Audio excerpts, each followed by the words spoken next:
Hello everyone, welcome back again. So এই লেসনটিতে আমরা জানবো যে ফ্রি থিমের হেডার কিভাবে কাস্টমাইজ করা হয়। লাইক এই থিমের যদি আমরা হেডারটি খেয়াল করে দেখি, যেটা আমরা ফ্রি থিম ইউজ করছি, মানে রায়ান মিনিমাল যে থিমটি আছে, এই থিমের হেডারে আমরা লেফট সাইডে দেখতে পারতেছি যে WordPress theme and plugin customization নামটি লেখা আছে, আর নিচে এখানে জাস্ট অ্যানাদার ওয়ার্ডপ্রেস সাইট, মানে হচ্ছে ব্র্যান্ডিং এরিয়াতে এখানে লোগোর পরিবর্তে আমরা টেক্সট দেখতে পারতেছি। অ্যান্ড রাইট সাইডে আমরা এখানে মেনুজ দেখতে পারতেছি, একটা মেনু ক্রিয়েট করা আছে। আই গেস ক্রিয়েটও করা নাই, এটা বাই ডিফল্ট শো করছে, আমাদের ক্রিয়েট করে নিতে হবে। এনিওয়ে আমরা দেখবো একটু পরে, সমস্যা নেই। এখানে চারটা আমরা আইটেমস দেখতে পারতেছি। হোম নামে দুইটা আছে, একটা হচ্ছে ডিফল্ট থিমের হোম পেজ, যেটা কিনা আমরা ক্রিয়েট করি না, এটা থিমটা ইনস্টল করার পরেই চলে আসছে। সেকেন্ড হচ্ছে আমাদের নিজের ক্রিয়েট করা হোম পেজ। দেন থার্ড হচ্ছে সার্ভিস ওয়ান, যেটা ছিল সার্ভিসেস এর চাইল্ড একটি পেজ, যার প্যারেন্ট পেজ ছিল services, and the last one is services page. So মূলত আর উপর আচ্ছা, আরেকটা জিনিস খেয়াল করে যদি দেখি, এখানে উপর আমরা কিছু একটা দেখতে পারতেছি। আই গেস এটা মেনু টপ বারের পার্ট একটা বোঝাচ্ছে। সো এটা আমরা কাস্টমাইজ করব, আমরা এটাকে কেটে দিব, আমরা লোগো চেঞ্জ করব বা লোগো অ্যাড করব।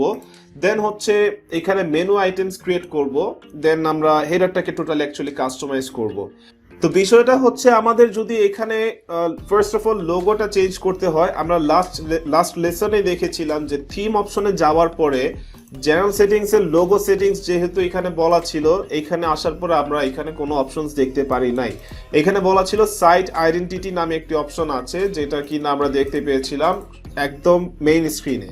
এইখানে থিম অপশনের নিচে এই যে দেখা যাচ্ছে সাইট আইডেন্টিটি, এখানে আমাদের একটি লোগো আপলোড করতে হবে। অ্যান্ড মূলত লোগো না থাকার কারণে এখানে আমাদের সাইট টাইটেলটি শো করছে, আর নিচের ট্যাগ লাইন, যেটা কিনা ওয়ার্ডপ্রেস ইনস্টল করার পরে সাথে সাথেই বা ওয়ার্ডপ্রেস ইনস্টল করার পরেই বাই ডিফল্ট এই ট্যাগ লাইনটি অ্যাড হয়ে থাকে, যেটা কিনা হচ্ছে জাস্ট অ্যানাদার ওয়ার্ডপ্রেস সাইট।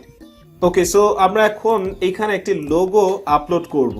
তো সিলেক্ট লোগোতে ক্লিক করলে আমাদের আপলোড অপশন চলে আসবে।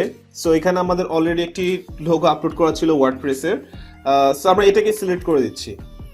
আচ্ছা, এখানে আমাদের একটু ক্রপ করতে হবে, বাট আপনি যদি ক্রপ করতে না চান সেক্ষেত্রে আপনি স্কিপ ক্রপিং করতে পারবেন।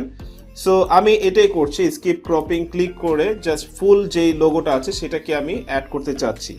সো এখানে আমি দেখতে পারতেছি যে লোগোটা অ্যাড করার পরে আমার এখন কিন্তু টাইটেল অ্যান্ড ট্যাগ লাইন দুটোই রিমুভ হয়ে গিয়েছে। আর কোনো থিমে আপনি মাঝে মধ্যে অপশনস দেখতে পাবেন, এখানে একটি চেক বক্স দেওয়া থাকবে যে আমি কি লোগোর সাথে টাইটেল এবং ট্যাগ লাইন দুটো কি আমি ডিসপ্লে করতে চাচ্ছি কিনা। লাইক আমার লোগো শো করবে, তার সাথে আমার সাইটের যে টাইটেল আছে সেই টাইটেলটিও শো করবে, এবং যে ট্যাগলাইন আছে সেই ট্যাগলাইনটিও শো করবে। সো এরকম একটা অপশন আপনারা দেখতে পারবেন, তো এইখানে আমরা সেই অপশনটি দেখতে পাচ্ছি না। আচ্ছা, এই সাইট আইডেন্টিটিতে মাস্ট বি একটা অপশন আপনারা দেখবেন, যেটা কিনা হচ্ছে সাইট আইকন। এই সাইট আইকনটা মূলত হচ্ছে আপনার সাইটের মানে ওয়েবসাইটের যে ফ্যাব আইকন আমরা যেটা বলে থাকি বা যেটার নামে আমরা চিনি, যেই ট্যাব আমরা দেখি ব্রাউজারে, সেই ট্যাবের উপরে বাম পাশে টেক্সটের যে একটা আইকন ছোট দেখা যায়। ফেসবুকের ক্ষেত্রে দেখবেন এফ লেখা থাকে নীল কালার ব্যাকগ্রাউন্ডে, গুগলের জন্য গুগলের যে ছোট করে জি একটা আইকন দেওয়া আছে। সো এইটাকে মূলত আপনার ফ্যাব আইকন বলে, বাট ওয়ার্ডপ্রেসের ভাষায় সেটাকে সাইট আইকন বলে। সো আমি সাইট আইকন হিসেবেও আমি এই ওয়ার্ডপ্রেসের যে লোগোটা আছে সেটাকে সেট করতে চাচ্ছি, যেহেতু এটা আমার ডিফল্ট একটা লোগো। বাট সামটাইমস ক্লায়েন্টের দেখা যায় যে টাইপোগ্রাফি একটা লোগো থাকে, অথবা আইকনিক লোগো থাকে, যেখানে একটা আইকনস থাকে, মানে একটা আইকন থাকে, তার সাথে একটি টেক্সট থাকে। সো আপনাকে অবভিয়াসলি একটু ক্রপ করে বা আপনাকে একটু ফটোশপে কাজ করে অথবা ক্লায়েন্টকে আস্ক করে আপনার একটি ফ্যাব আইকন নিয়ে নিতে হবে, যেটা আপনি সাইট আইকন হিসেবে ওয়ার্ডপ্রেসের মাধ্যমে সেট করে নেবেন বা ওয়ার্ডপ্রেসের ওয়েবসাইটে সেট করে নেবেন। সো আমি এটাকে স্কিপ ক্রপ করছি, আমি যেহেতু এটা রেশিও ঠিক আছে 1:1, আই মিন 1:1, সেক্ষেত্রে আমি এটাকে চেঞ্জ করছি না।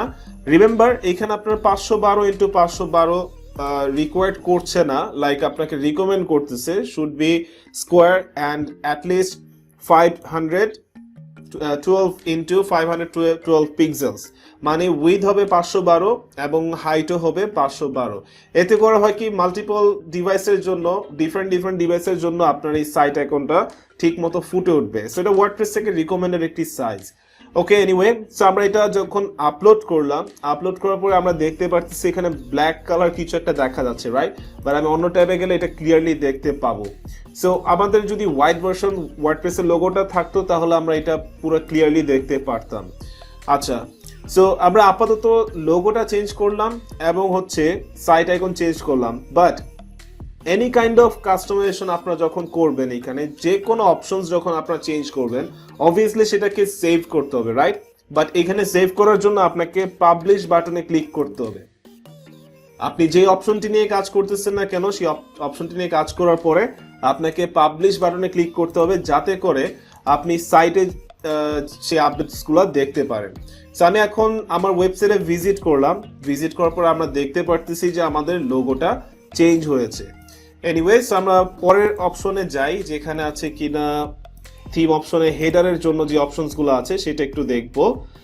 হেডার অপশনে এখানে স্টাইল 1 ডার্ক আছে, স্টাইল 2 লাইট আছে। আমি আবারও বলছি, এখানে হেডারে যেরকম অপশনস আপনারা দেখতে পারতেছেন, সেই অপশনসগুলো আপনারা অন্যান্য থিমে নাও দেখতে পারেন। সবগুলা যে একই আমার মতো দেখতে বা এই রায়ান যে থিমটি আছে সেই থিমের মতো দেখতে হবে এমন কিছু না। আপনারা এক একটা থিমে এক এক রকম অপশন দেখতে পাবেন, বাট আপনাকে একটু জাস্ট খুঁজে বের করতে হবে।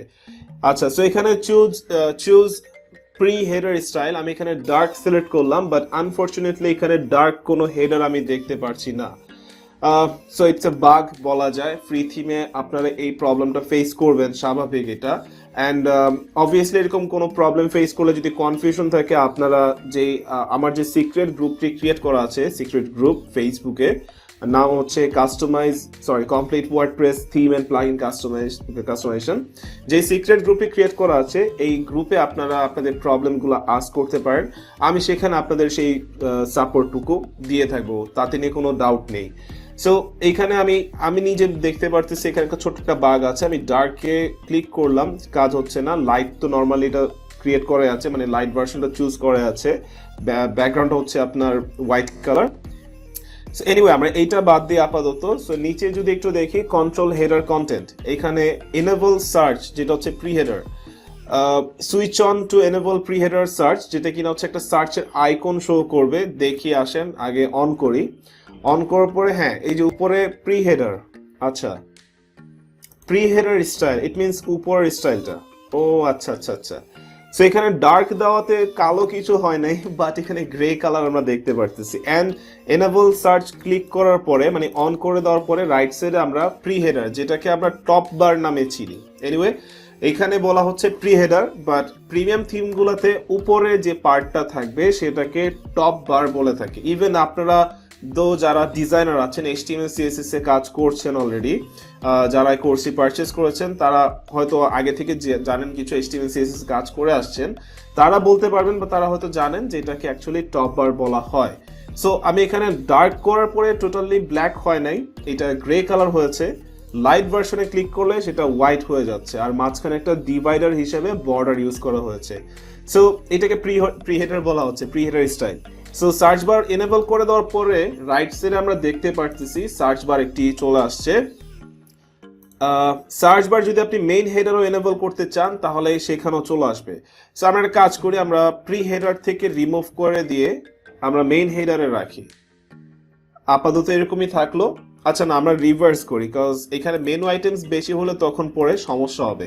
সো আমরা টপ বার, যেটা কিনা প্রি হেডার স্টাইল বলা হচ্ছে, মানে প্রি হেডার বলা হয়েছে, সেখানে আমরা সার্চ বারটা এনেবল করলাম এবং মেইন হেডার থেকে সার্চ বারটাকে রিমুভ করে দিলাম। এবার আমরা একটু ব্যাকে গিয়ে আদার্স অপশনে দেখি, হোম পেজ ফিচার্ড। আচ্ছা, হোম পেজ ফিচার্ডে পরে আসবো।